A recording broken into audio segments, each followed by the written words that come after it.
What's going on, YouTube? It takes a lot to get me to this point. To witness to witness the anime season so beloved to me that I had to make an entire video dedicated to how much I enjoyed it. So we put along here every show that I got either finished or got eerily close to finishing before stopping. To put it frankly, this season was incredible. Just a lot of absolute bangers from top to bottom. So many so that it filled up so much of my free time I wasn't able to do much else. So I figured I wanted to at least leave a record of how much I enjoyed the spring 2023 anime season. Just the basic idea. Just go through, give a quick little shout out to my personal favorites, and then moving on from there.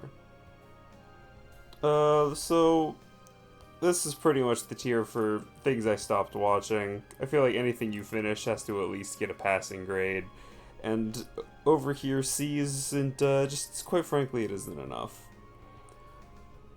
And then we go through the great. I feel there was a couple shows this season that are hard to rank compared to everything else. So much so that I've just decided to dedicate an entire spot for these shows that I feel if you showed them to a small Victorian child, that they could build a religion out of it, or much more likely, a sixth grader would watch it on a whim one day and will change the course of their life forever.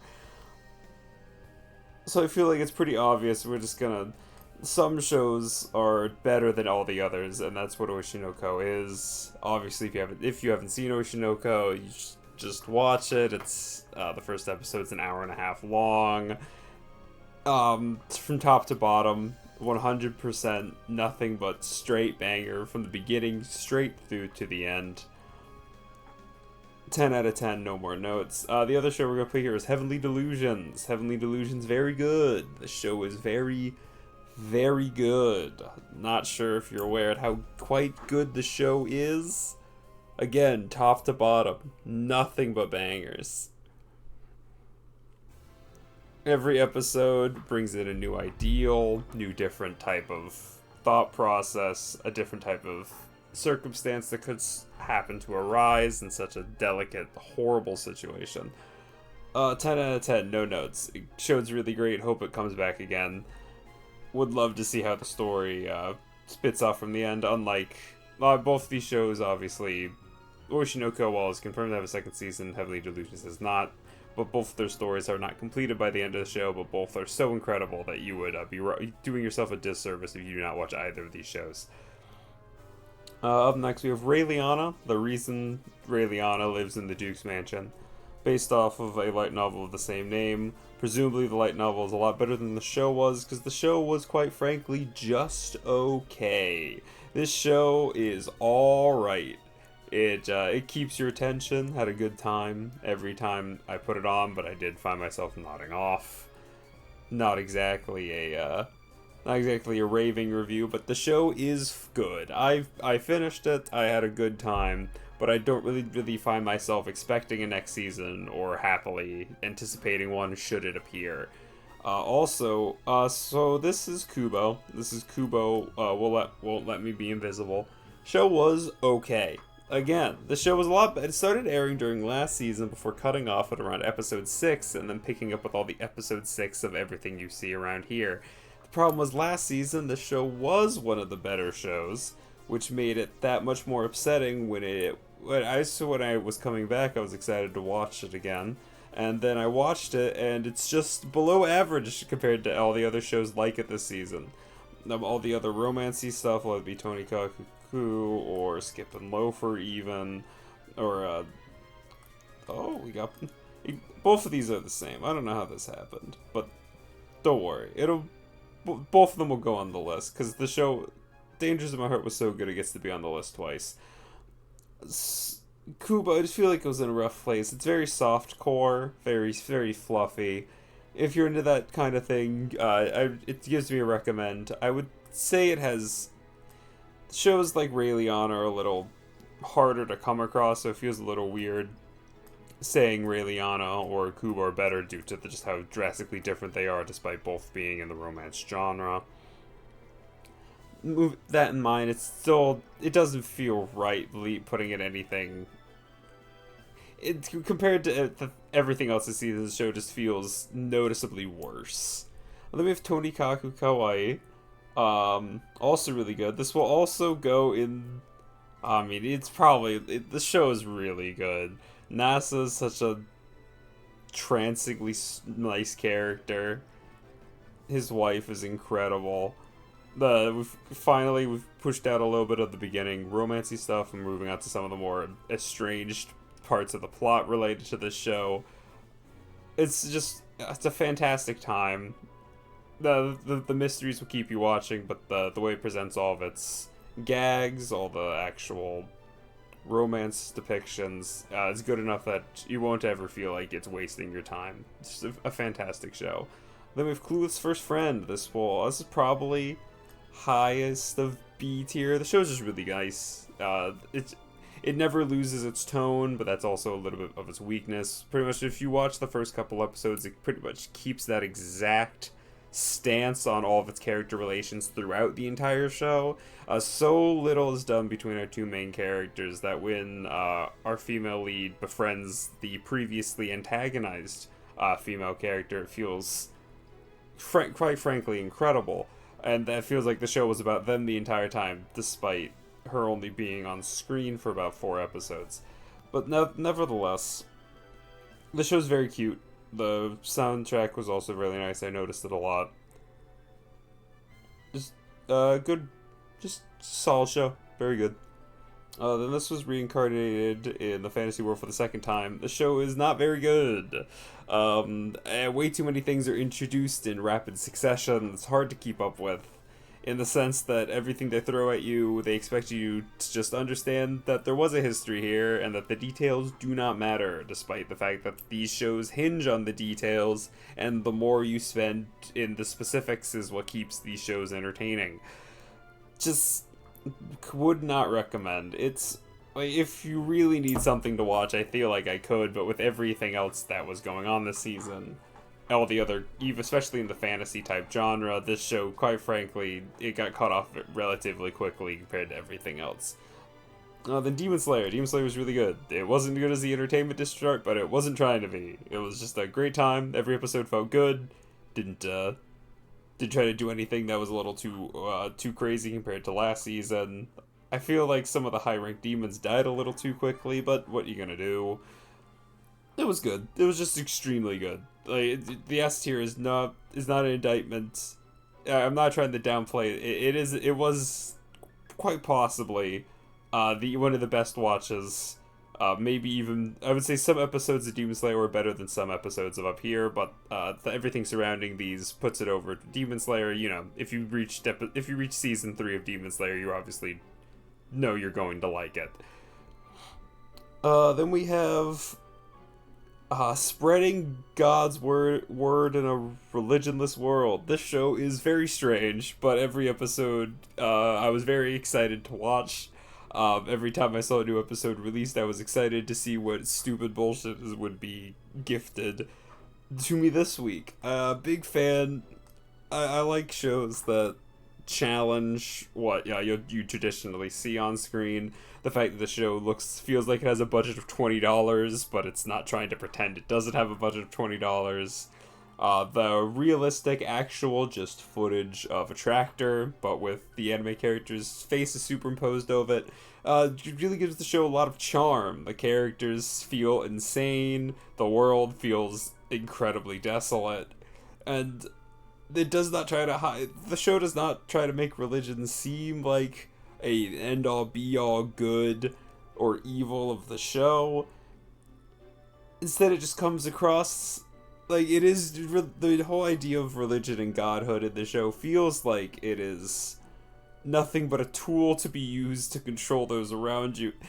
Usually, you can tell pretty quickly what the message of a show would be. I still am not sure what this show was trying to teach me, and that's why I got very excited every week. It's just this. It does have a lot of manga-esque qualities to it, so I can't recommend it easily. But if if you're into strange shows that offers things very other few shows do, I'd recommend the show a lot. It's available on Crunchyroll. Then we have The Strongest Noble Son. This show's bad. The show is just really bad. There's a show coming out this season actually that I feel like is doing what this is, but just better. And so, frankly, I would just hold off on watching this in terms of robbing you of the specialness of the similar show coming out this season. It's just a little generic. Doesn't really offer anything new. Just kind of boring. The idea of a council of gods teaming up together to bestow the world with a hero sounds very interesting, but then the show isn't about the gods guiding the world to accept its new savior. It just kind of feels like a really generic bad isekai show that has this interesting theme that's trying to trick you into showing up week after week, and quite frankly, that poll was not good enough. Then we have My One Hit Kill Sister. This show was better than it should have been. I'm a big fan of this show actually. All the character designs were very good. The voice actors carried the show, frankly. The opening and endings were both bangers. Miyako is a strange character. Just a bizarre, from head to toe, extremely awkward, weird, and Asahi is just a good guy. In the set, like, a lot of shows try to portray their main characters as good guys. There's someone you can relate to, but every time Asahi does something, it really just comes across like he quite really is just a well written nice guy, in a realistic sense. Then The Legendary Hero is Already Dead. This show I do not believe is very good, but it carries the concept well, and the plot keeps moving that every time an episode comes up, I'm always excited to watch it again. All the characters are likable, the plot is interesting, the world they've set up and the weaknesses and strengths shown or stay consistent. And it's just good. It's a great show. Again, the exceedingly amount of monk-esque qualities make it a little hard to recommend, but the show it's entertaining. Dr. Stone, really good. Dr. Stone has done nothing but get better ever since it got a little bad near the beginning. It's Dr. Stone. The S tier is pretty much shows that have proven themselves and have stayed good. Just a great time. But then you have My Home Hero, based off of a very serious manga, and the show was also very serious. Really good. Kind of hard to talk about without giving away a lot of the spoilers regarding the story around My Home Hero. It's very melodramatic, kind of. It's a murder mystery type of deal. See, the show it's not trying to make you laugh. It's a serious type of dramatic show, and if you're into that kind of thing, then I feel like you'd be doing yourself a disservice if you don't give My Home Hero a shot. Dead Mount Deathplay show was awesome. Oh, whoa. This show was super good. If there was one new show that I would consider watching, it's Dead Mount Deathplay for sure. It was so good, it immediately got renewed for a season 2 coming in October. So I would hate to rob you of an opportunity to experience new media as it releases. Dead Mount Deathplay, incredible. Just a fantastic show. Oh, fantastic. Skip and Loafer, really good. Just, again, it's a very feel-good, fluffy type of show. And if you're into that kind of thing, Skip and Loafer knocks it out of the park. It's 10 out of 10, incredible. It's really, really good. Shows that aren't really good. Bee Lady. She is a bee alien from space, and the show dares to ask the very important question, what if you were a manga artist and had a hot girl assistant who did everything you needed her to do, but she was also an alien and asked to marry you immediately? Just a little too much going on there, very difficult to get into. I called it quits relatively quickly. But Rokuno's Bad Girls, I liked Rokudo's Bad Girls. This season had a lot of 2011 vibes of just a lot of stuff of a weird main character boy surrounded by a estranged cast of women. And there's a strange gimmick binding them all together with Rokudo's Bad Girls, One Hit Kill Sister, Alone in a guy leading God in a godless world. Kubo came back, Danger's in My Heart, Mashal to an extent. Well, just a lot of vibes like that. But well, it was probably around here. Yeah, that sounds about right. Probably. Yeah. No. Yeah. But the art style of Roku's Bad Girls was very unique. Every episode was very grabbing. The animation was really nice. The characters, the drama is comically dramatic, but it's a fun show that I don't think is particularly great, but it's just really fun. Then we have Yamada. Yamada was really good. Really liked Yamada. Again, it was just a show filled with really polite, just with fun characters. The art style is adorable. The animation was really consistently good throughout the entire show. The story was easy to follow. It had enough of an ending where you would expect it to not come back, but if it did, there would be enough to build off of to make an interesting season 2. Just a fantastic romance type show. Every episode I was excited to watch. It's a great time. Hell's Paradise, extremely good. Hell's Paradise was really good. I think yeah, that sounds about right to me. Actually, even yeah, no, Hell's Paradise was sick. There was like around the episode 3 and 4 mark, the show kind of felt a little not great. But every episode after that just kept building on itself in such a super awesome and dramatic way that this was the show to watch this season. Quite besides the obvious like bangers, but Hell's Paradise, incredible, 10 out of 10. The Megumin spinoff, surprisingly, just really good. I did not expect to like the Megumin spinoff as much as I did. They didn't bother introducing you to any of the concepts introduced in Konosuba, which is just appreciated. It's setting you up for the inevitable third season that presumably more details will come out now that the Megumin spinoff is done. But yeah, it's just a great time. The story, obviously, if you're familiar with the beginning of Konosuba and them actually introducing the character of Megumin in Konosuba, some of the details don't precisely add up, but that's because it's just a little boring and doesn't matter anyway. So the new details they added are just much more interesting. It makes Megumin a lot more endearing and interesting of a character, and presumably it's to set her up for taking on a bigger role in the Konosuba plotline moving forward. Then this is Cheat Skill in Two Worlds. The show is horrible. Yeah, the beginning has an interesting idea of what if your main character was ugly and fat and nobody liked him, but he was a really good guy, but then also got super powerful in the other world, and then he started helping people over there, but was still fat and ugly, and then he became hot, and it ruined everything the show was trying to do, so I stopped watching it immediately. Show was hot ass. Now then we have Mashal. Mashal was fun. Like, Mashal was just a banger.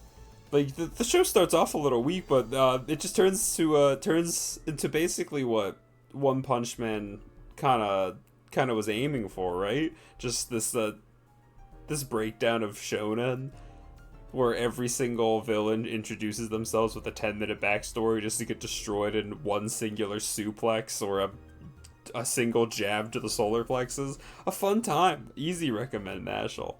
Probably, yeah.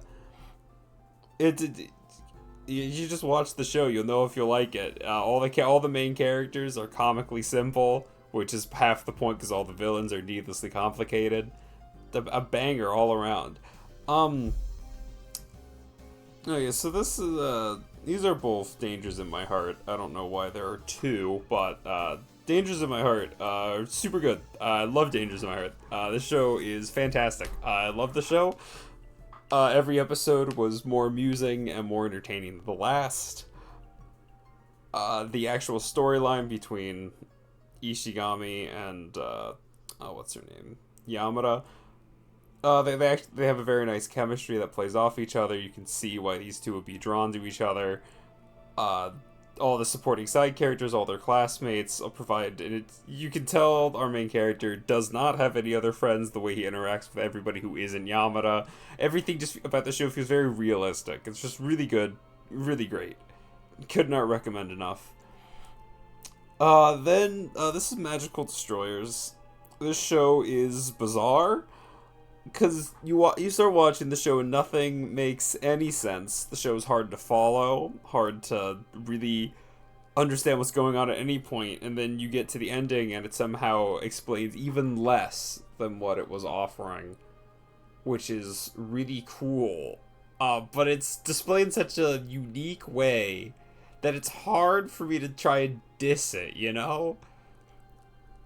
But the opening is so good, and the ending is so good, but the story doesn't make any sense, but that's like half of the point, kinda. Like, it's the type of show I feel like if I put it up here, if a sixth grader watched it, it would change their entire outlook on what their anime taste would be, and there'd be a weird subsection of people claiming the show is a masterpiece in some way or other, but the plot is nonsensical, frankly a little offensive at times. It's a, but here, yeah, or hold on. Wait a minute here. Let's just yeah, this is this will be the Magical Destroyers tier. It is a difficult show to recommend, but it is a very unique experience that I would recommend to anybody. You'll know pretty quickly if this show is or is not your style. And yeah, that wraps up the 2023 anime season. Every single one of these shows I had a great time watching. Not these, but everything here just incredible. Just actually, I would say these are around the I'd say that this is like your 7.5ers, maybe even down to like a 7. But I would say nothing here dipped below a 7 out of 10 for sure. Magical Destroyers is probably like a 5 out of 10, but in like an endearing kind of way. Then these are all I would say all of these, like maybe Legendary Heroes Already Dead might be like a 7.9, but everything here is probably at least around the 18, maybe. I would say My Home Hero is up at around like an 8.4, 8.5, and comment, hold on, yeah, no, well, while we're adding rows, we'll go ahead, I'll bestow upon you the personal favorite, the 10 out of 10 snap pick of the season. Yeah, on an objective level, I know this is incorrect, but snap pick of the season. That we're just. Oh wait, hold on. There we go. The snap pick of the season. It just incredible show. 100. Yeah, it is. I would say objectively, these are all around the it's probably more like this realistically, but I love this show. I love Dangerous in My Heart. Just fantastic. These are like your 8.5 to 8s, and these are like, I would say anywhere from 8.5 to 9s, and these are just incredible. Peak. Yeah, that about covers it all here. Just wanted to leave a written recording of how much I enjoyed this season. Fantastic time. Would recommend for anybody. Do, just watch some shows. Have a great time. You can check out Oishi no Ko as a High Dive exclusive. Boo! You can watch Heavenly Delusions, soon to be a Disney Plus exclusive. What? But everything else is Dangerous in My Heart, I believe, is also a High Dive exclusive, which seems crazy to me. But everything else is available on Crunchyroll, except for Kubo. That's also not available on Crunchyroll. Oh yes, but do let me know if I missed anything that was truly extraordinary this season. Now that Gundam Witch Season 1 is over, I'm probably going to binge all that, so I know that was really good. But yes, do let me know if there was any true 2023 spring bangers I was missing. Have a great rest of your day and have a great rest of your night. Stay toasty.